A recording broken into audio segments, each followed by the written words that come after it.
One of the problems we recognize is that when the lid on your laptop is closed, while it holds all your valuable information, you don't have a way to get to it.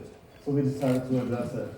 We added a display on the outside of the screen combined with closed intelligence and advanced far-field audio subsystem that really gives me all my relevant information on my at my fingertips, or really beyond my fingertips. Let's put it on the camera and just show it. Quick demo. Again, you can see this in detail and get pictures next door. Go ahead, Marco.